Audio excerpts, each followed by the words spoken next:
सबसे पहले तो मैं आप सभी पत्रकारों का स्वागत करता हूँ। मैं जानता हूँ कि अभी इसी वक्त मुख्यमंत्री की भी प्रेस कॉन्फ्रेंस है, इस वजह से पत्रकारों ने आधा आधा काम बांट के लिया हुआ है। बेसिकली असद अवैसी साहब नगर परिषद के जो चुनाव हो रहे हैं उसमें प्रचार के लिए निकले हैं। 7 तारीख से ये दौरों की शुरुआत हुई है। नांदेड़ में पॉलिटिकल रैली नहीं थी, शरीयत के ताल्लुक से एक वहाँ पर मीटिंग रखी गई थी जो गवर्नमेंट की तरफ से कोशिश हो रही है। पॉलिटिकल जलसे की शुरुआत हमने जालना से किए हैं। इसके बाद आज भुसावल में आज शाम में रोड शो है, जलसा है। उसके बाद नंदुरबार मलकापुर में है, फिर यवतमाल में है, लगातार हिंगोली में है। ऐसे लगातार जलसे है और पहली मर्तबा हो रहा है कि मजलिस इतनी ताकत के साथ नगर परिषद स्थानिक जो इलेक्शंस है उसमें ये कर रही है।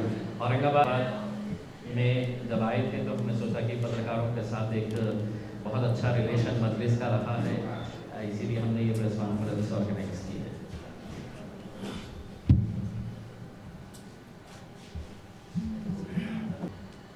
वो बेहतर होगा। आपकी पार्टी सर नगर पालिका में चुनाव लड़ने जा रही है, आपकी बॉडी अभी क्लियर नहीं हुई आपकी पार्टी की तरफ? कौन सी बॉडी? जैसे डिस्ट्रिक्ट लेवल पे अध्यक्ष उपाध्यक्ष बिल्कुल डिक्लेयर है। कोर कमेटी बना है? नहीं, आपको गलत इन्फॉर्मेशन है। कोर कमेटी पिछले 1 साल पूरा वो लोग फिरे, काम किए, मुख्तलिफ मुकामात पर वहाँ बॉडी की तश्कील दिए और कोर कमेटी के एक फ़र्द को एक इलाके की जिम्मेदारी है और वहाँ पर मेरे ख्याल से एक मेजॉरिटी इलाकों में ऑर्गेनाइजेशन का काम हो चुका और पोस्ट भी डिक्लेयर करे। बिल्कुल वो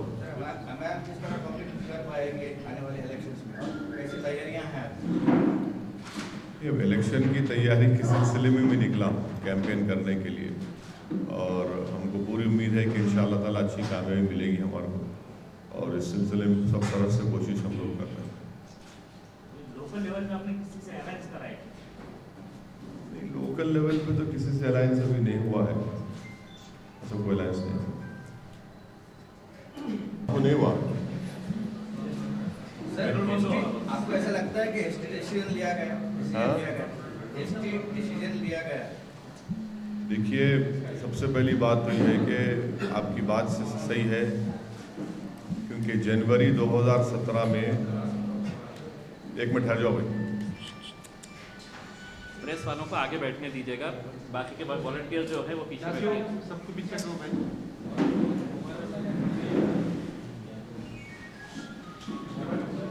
और मोबाइल बंद करिए, नहीं तो अगर यूनिफाइड पेमेंट इंटरफेस लागू होने जा रहा है जनवरी में, तो गवर्नमेंट उस वक्त तक ठहर सकती थी। दूसरा पॉइंट ये है कि इंडिया में सिर्फ 2% लोग कैशलेस इकोनॉमी करते, 98% लोग जिसमें मिडिल क्लास गरीब लोग हैं, जिसका सेल फोन है, चले जाओ भाई बाहर जाइए, सब जन चलिए, बार बार बोल रहा, प्रेस कॉन्फ्रेंस हो रही है। तो 98% लोग इससे मुतासर हो जाएंगे। मिडिल क्लास के लोग, डेली वेज अर्नर्स, जो प्लम्बर्स हैं, जो ड्राइवर्स हैं। तीसरी बात यह है कि 20 करोड़ जो लोग रूरल एरियाज में रहते, वो सफ़र होने होंगे, इसलिए कि वहाँ पर ये सब अकाउंट्स नहीं है उनके पास। उनके पास वो काम करते, पैसा लेके रख लेते। अब वो लोग बड़ी मुश्किल में और परेशानियों का सामना कर रहे हैं। चौथी बात यह है कि गवर्नमेंट ये बोल रही है कि 2000 रुपये का नोट निकालेंगे और 500 का नया नोट निकालेंगे। तो फिर ये 500 का ये ख़त्म करके और एक 500 2000 क्यों निकालेंगे आप? 2000 की ज़रूरत ही क्या है फिर? जो 2000 का नोट आप निकालेंगे तो क्या उससे इजाफा नहीं होगा क्या? और फिर गवर्नमेंट ये बोल रही कि उसमें एक ट्रैकर सिस्टम रहेगा, नैनो ट्रैकर सिस्टम। वो दुनिया में कहीं इस्तेमाल नहीं हुआ, इसलिए इस्तेमाल नहीं हुआ कि उसका कोई यूटिलिटी नहीं है। ये गैर ज़रूरी के टैक्स पेयर्स का वेस्टेज है मनी का। और अहम बात यह है कि टाइम्स ऑफ इंडिया की एक रिपोर्ट है, जो मेरे को याद नहीं आ रही, पर डेफिनेटली टाइम्स ऑफ इंडिया की रिपोर्ट है कि NIA ने, नेशनल इन्वेस्टिगेटिव एजेंसी ने, कल प्राइम मिनिस्टर ये बोले कि FICN आता, fake Indian currency note. Times of India की रिपोर्ट में NIA को उन्होंने रिपोर्ट 400 करोड़ आता, और RBI का पूरा जो पैसा इंडिया में है वो 16 लाख करोड़ है। तो 400 करोड़ क्या होता है? 0.025%। तो ये समझ में नहीं आ रहा कि 0.25% के लिए प्राइम मिनिस्टर क्यों इसका हवाला दे रहे फिर कि FICN है, फेक इंडियन करेंसी नोट है। फेक इंडियन करेंसी तो हमारा बॉर्डर को स्ट्रॉन्ग करो आप, जहां से ये पैसा आता है वहां पर आप पूरी तवानी लगाइए। हम जब ये गवर्नमेंट ये क्लेम कर रही है कि हम जो हिंदुस्तान से कैटल स्मगल होता था उसको हम कम कर दिए, तो पैसा क्यों नहीं रोक सक रहे फिर आप? और खुद NIA का एस्टिमेट है कि FICN 400 करोड़ रुपये है और वो 0.025% है। तो ये समझ में नहीं आ रहा है इतने। और इससे ये जो स्टेप गवर्नमेंट ली, इससे बहुत ज़्यादा, जैसा मैं पहले कह चुका हूँ, मिडिल क्लास गरीब लोगों को, डेली वेज अर्नर्स को, जो कैश लेकर काम करते, और जो रूरल एरिया में जो 20 करोड़ हिंदुस्तानी है, उनको बड़ा तकलीफ का सामना करना पड़ेगा। और आप जाके देखिए, मैं रास्ते में आ रहा था, हर ATM पे एक हुजूम भरा हुआ है, पैसा ही नहीं है उसमें। इससे कोई पैसे वालों को या जो बड़े जिनके पास बहुत, उनको फर्क पड़ने वाला नहीं है। उनको, जो आम आदमी जो है, जो रोजमर्रा की जिंदगी गुजारने वाला है, उसको बहुत ज्यादा तकलीफ होने वाली है।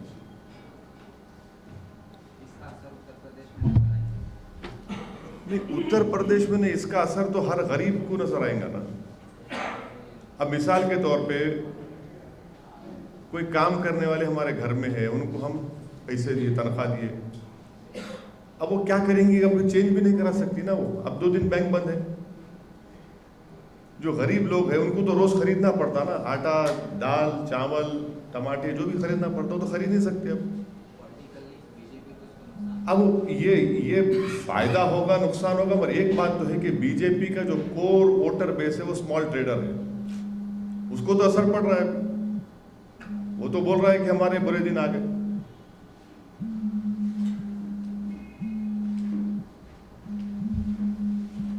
अभी तो पहले चीचा भतीजे में दिल मिलना, उसके बाद गठबंधन की बात करना। जिस तरह प्रोवोकेटिव एंड डिस्ट्रक्टिव स्टेटमेंट्स दिए जा रहे हैं पॉलिटिशियंस के जरिए और अदर लीडर्स के जरिए, तो उसको कुछ कानून बनना चाहिए इसके ऊपर। कानून तो ऑलरेडी है ना, ये सर उसके ऊपर एक्शन लिया नहीं है। कानून तो ऑलरेडी है। कानून से इस्तेमाल मेरे पे होता, दूसरों पे नहीं होता। इल्जाम सिर्फ हम पे लगाते भड़काऊ भाषण का। बायसनेस है, इनहेरेंट बायसनेस है।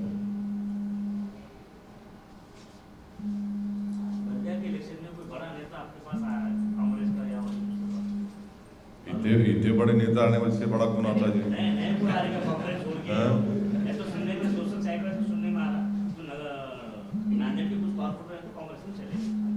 अब तक तो नहीं गए वो लोग, अब तक तो नहीं गए।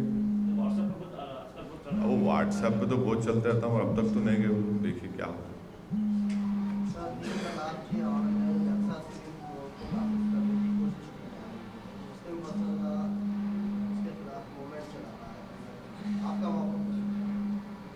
नांदेड़ में तो बहुत बड़ा जलसा हुआ उसके खिलाफ। यकसा सिविल कोड और शरीयत ने मदाखल तहफ़्फ़ुज़ शरीयत के नाम से मुख्तलिफ मुकामात पर एहतजाज और जलसे हो रहे हैं। और हुकूमत को ये समझना चाहिए कि प्राइम मिनिस्टर ये बोलते हैं कि मैं मुस्लिम ख़वातीन से हमदर्दी रखता हूँ, उनको इंसाफ दिलाना चाहता हूँ। हमारा प्राइम मिनिस्टर से एक सवाल है कि बहुत अच्छा है, आपको 2.5 साल के बाद हमदर्दी पैदा हुई, अच्छी बात है, बुरी बात नहीं है।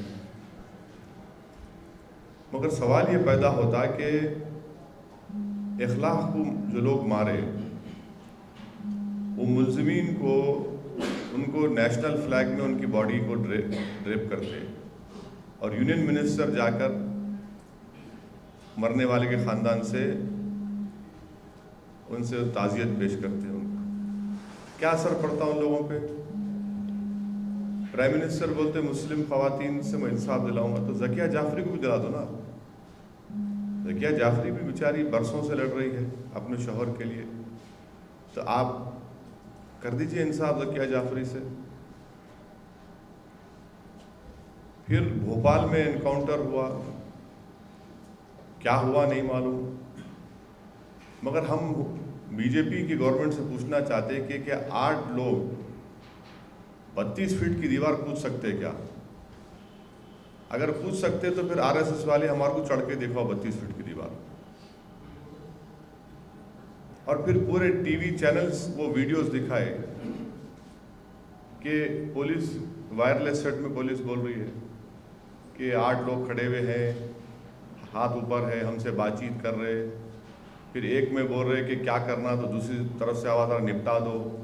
फिर वायरलेस सेट में आवाज़ आ रही कि 5 को गिरा दिए, दूसरी तरफ 3 को भी ख़त्म करो।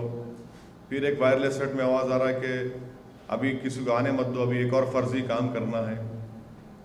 तो ये तमाम नज़ारे देखने के बाद शोलापुर की एक माँ है, उसका बेटा भी उसमें मारा गया। आप कोर्ट मॉनिटर्ड इंक्वायरी क्यों नहीं कराती गवर्नमेंट? इसमें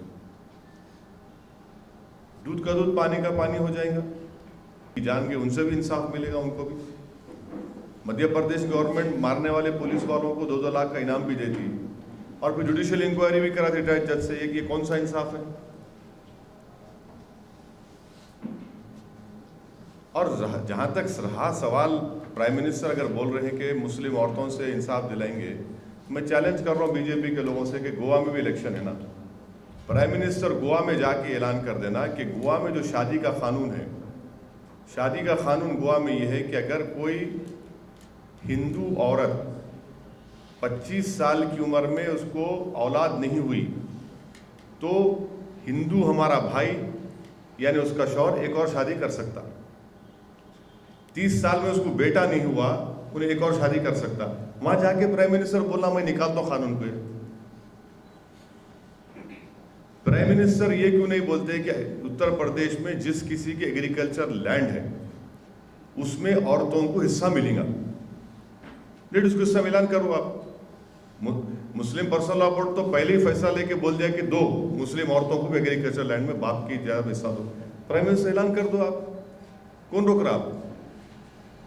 तो अब बात ये साफ जाहिर हो गई कि पोलराइजेशन इश्यूज पर गवर्नमेंट लड़ेगी।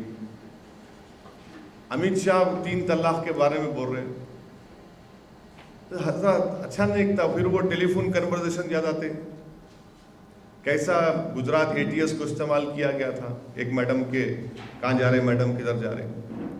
अमित शाह स्पीच में बोलते कि हम ट्रिपल तलाक का मसला उठा रहे, इनकी नानी को तकलीफ हो रही। अमित शाह साहब को बोलना चाह रहे कि हमारी नानी नाना के साथ खुश है और हमारे नानी के निकाहनामे में जो चीज़ें लिखी हुई हैं वो आप इनकॉर्पोरेट करो ना, कौन रोक रहा आपको? लॉ कमीशन का जो क्वेश्चनर है, क्या लॉ कमीशन के एक मेंबर बोल रहे कि इंडियन एविडेंस एक्ट को निकाल के शास्त्र लगा देंगे। मनुवाद लगा दो, क्या करना है? और क्वेश्चनर में क्या क्वेश्चनर है? पूरा लोडेड है यूनिफॉर्म सिविल कोड के लिए। यूनिफॉर्म सिविल कोड इंडिया में इंप्लीमेंट होना बहुत मुश्किल है, इसलिए कि नागालैंड और मिजोरम को हम कॉन्स्टिट्यूशन में उनको प्रोविजन दिए कि आपका कल्चर हम प्रोटेक्ट करेंगे। IPC का कानून नागालैंड में इंप्लीमेंट नहीं होता, IPC का कानून जम्मू में इंप्लीमेंट नहीं होता, करो आप। और आर्टिकल 44 बोल रहे। अरे आर्टिकल 45 में तो वो शराब पे पाबंदी आयद कर दो ना भाई। हिंदुस्तान दुनिया का 3rd लार्जेस्ट कंजम्पशन होता है यहाँ पे शराब का। शराब पे पाबंदी लगा दो ना भाई आप। उस पर तो डेटा है, उसका डेटा ये बोल रहा है कि हर साल 1.5 लाख से 2 लाख लोग मारे जाते शराब पी के, टक्कर खाते या औरतों को जलाते मारते। शराब पे पाबंदी आयद करो ना, आप क्यों नहीं करते? डायरेक्टिव प्रिंसिपल्स 19 है कॉन्स्टिट्यूशन में, सिर्फ 2 के पीछे आरएसएस पड़ती बीजेपी। एक बोलते हैं वो काउ प्रोटेक्शन, दूसरा यूनिफॉर्म सिविल कोड। दूसरे क्या करना फिर?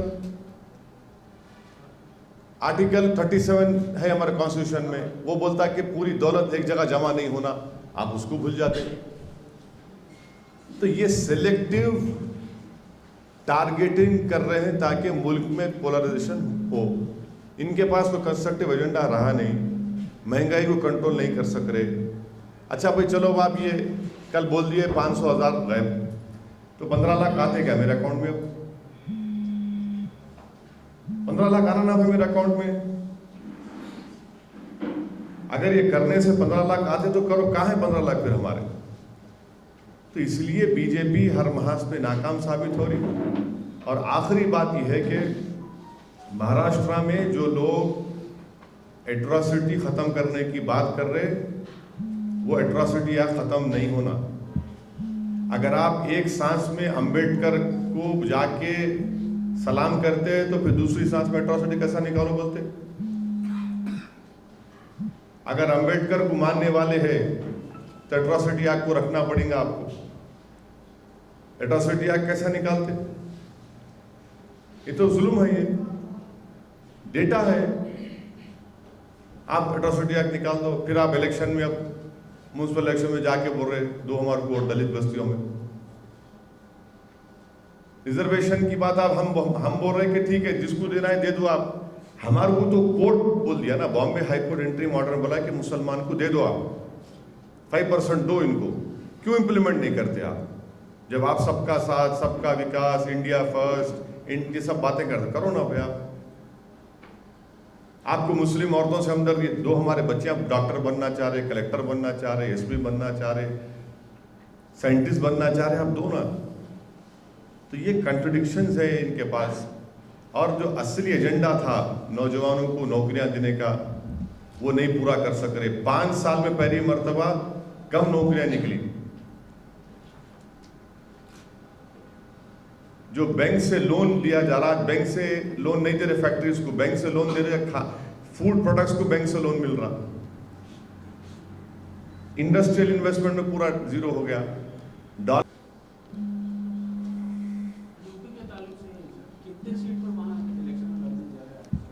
हमारे जो सूबाई सदर है शौकत साहब ये तय करेंगे और इंशाअल्लाह ताला जब टाइम आएगा बताएंगे आप। सर कोई इलेक्शन स्ट्रेटजी प्लान की है क्या? कहाँ की? UP election? नहीं, स्ट्रैटेजी ये है कि मेहनत करना है। यूपी जो है 22 करोड़ की आबादी वाला एक मुल्क है, वो शहर, वो स्टेट भी नहीं है, मुल्क है। तो गाजियाबाद से गाजीपुर गए तो 1200 किलोमीटर 1300 किलोमीटर हो जाते हैं आप। तो हम मेहनत कर रहे हैं, कोशिश कर रहे हैं, स्ट्रैटेजी है। वहाँ पर बहुत से हमारे दलित भाइयों तंजीमों से हमारी बातचीत हो रही है और हमारे को पूरा यकीन है कि एक दलित मुसलमान इत्तेहाद वहाँ पर अच्छी तरीके से बन के उभर के सामने आएगा। हम अलायंस के लिए तैयार है, देखेंगे इन्होंने दोनों जो भी होगा देखेंगे।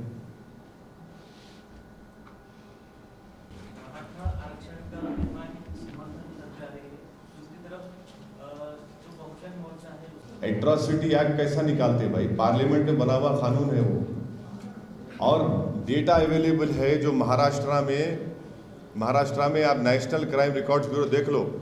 2015 में 295 दलित औरतों का रेप हुआ, 45 दलितों का मर्डर हुआ। निकाल देंगे कानून। आप कानून है तो ये हाल है। कानून निकाले तो क्या करते नहीं मालूम। एनसीआरबी का डेटा बोलो 2015 का आपको मैं डेटा तो मैं नहीं, आप नहीं बनाते, मैं नहीं बनाता, नहीं तो डेटा फीड हो रहा वहां पे। आए दिन एट्रॉसिटीज होते हैं यहाँ पर, हर मुल्क के हर हिस्से में होता। तो एट्रॉसिटी एक्ट ज़रूरी है। आप देखो एट्रॉसिटी एक्ट निकाल दो, बोले कौन से इलाके में अभी शेड्यूल ट्राइब के 10-12 साल के बच्चों का रेप करें, वो कौन सी जगह भी आया ना महाराष्ट्र में, हाँ निकाल देंगे एट्रॉसिटी एक्ट। 12 साल के बच्चों का रेप करे, वो जानवर कैसा होगा बोलो, इंसान हो, उसको इंसान में नहीं बोल सकते। हॉस्टल में रेप कर दिए, निकाल देंगे एट्रॉसिटी एक्ट। कानून क्यों बनाते हैं? कानून ताकतवर के लिए नहीं बनाते, कानून कमजोर के तहफ्फुज के लिए बनाते। आरक्षण मराठाओं को देना चाह रहे आप दो, मगर मुसलमानों का तो कोर्ट बोल दिया कि सोशली एजुकेशनली हम बैकवर्ड है। कोर्ट से तो पास हो गया ना हमारा, मराठा रिजर्वेशन का भी कोर्ट में फेल हो गया। गवर्नमेंट देना चाहिए तो हमारे को इतराज नहीं है, मगर मुसलमान का तो वो लीगल हडल तो हम क्रॉस कर गए ना। लीगल हडल अभी हम क्रॉस कर गए, तो हमारे दे दो, आप इंप्लीमेंट करो, कौन रोक रहा आपको?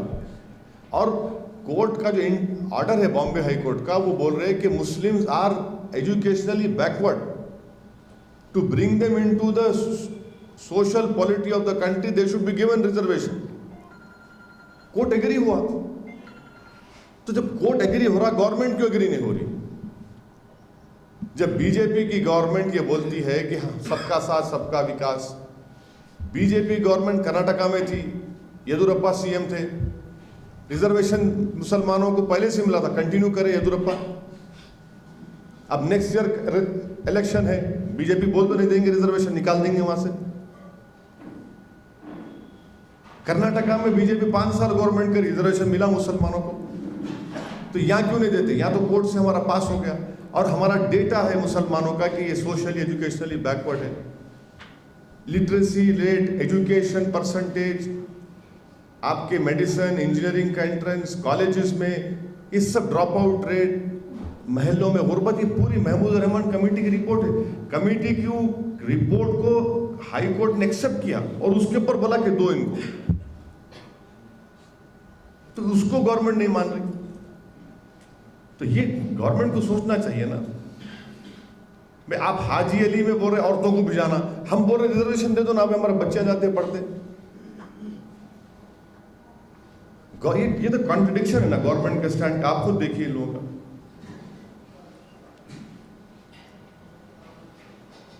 ठीक है सर, थैंक यू, शुक्रिया आप लोगों का।